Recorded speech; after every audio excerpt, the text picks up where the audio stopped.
Teeth of the Dog and Morgan's Gorilla. Fast Falcon continues to close. Here comes Fast Falcon with a sustained rally on the far outside. And with 1 furlong to go, it's Fast Falcon narrowly. On the inside, Teeth of the Dog, and he's fighting ungamely. Down to the final 16th. Fast Falcon starting to drift out.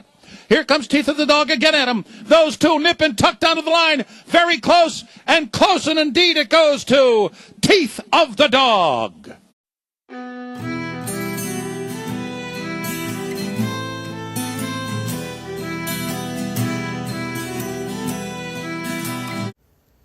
Welcome to this episode of Talking Racehorses. I'm the Horse Reactor, and this episode is on Teeth of the Dog.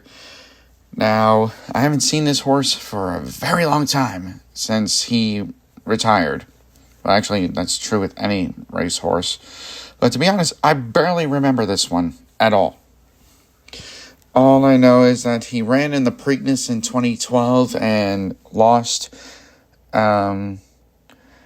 I believe I saw him in the Dwyer Stakes. That's Dwyer. That was down at Belmont Park, and then I believe he won some other race at Belmont, but I don't remember what it was. I believe it was on the day of the Belmont Stakes in 2012, but I just can't remember what it is. Anyways, he's a 16-year-old horse that was born in 2009 and raced from 2011 to 2012. Short career. He was sired by Bluegrass Cat out of the Deputy Minister Mare Deputy Reality. Never heard of that one. I've heard of Deputy Minister and Bluegrass Cat, though. And he was trained by the same trainer as Barbaro and Union Rags, and that was Michael Matz. To be honest, I didn't really think that Michael Matz did train him. And he raced for JW Stables. Anyways, he had 9 starts, 3 firsts, 1 second, 3 thirds. The connections of his last start were obviously Michael Matz as his trainer. Oh, he's actually owned by JW Singer LLC. Weird stable name, in my opinion. He was ridden, not written.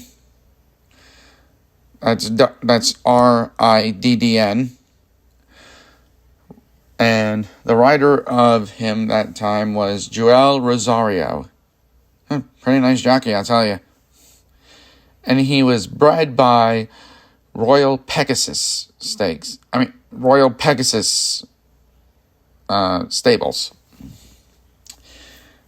And he did not make that much money in earnings in 2011.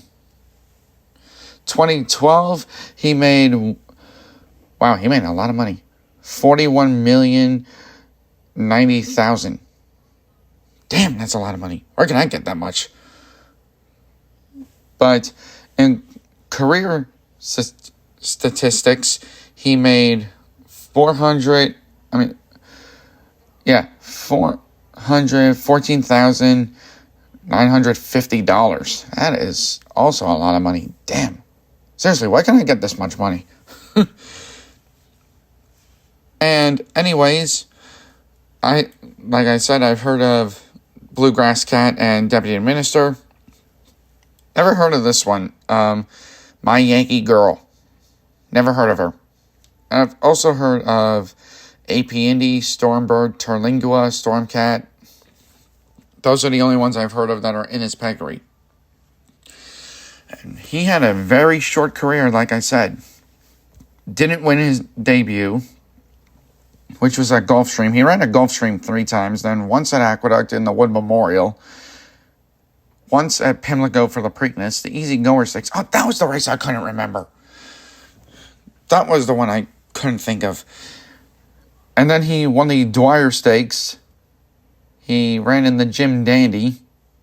Then he ran in the Smarty Jones Stakes. This horse really did not win a whole lot of races. He only won 3 times.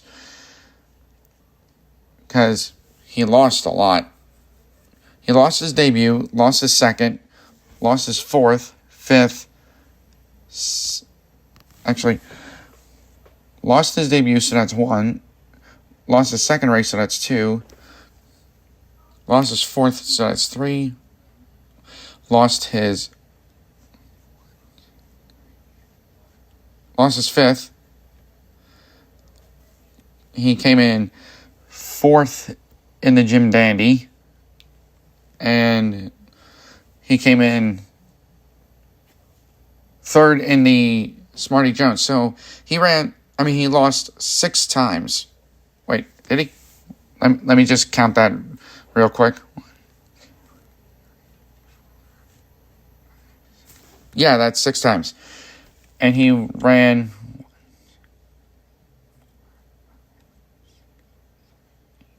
9 times. I just had to count that real quick. But anyways, I think his career should have gone a little longer. So then he would have, at least tried to win more races. But it didn't. So, yeah. Anyways, that's a wrap on this episode of Talking Racehorses. Bye.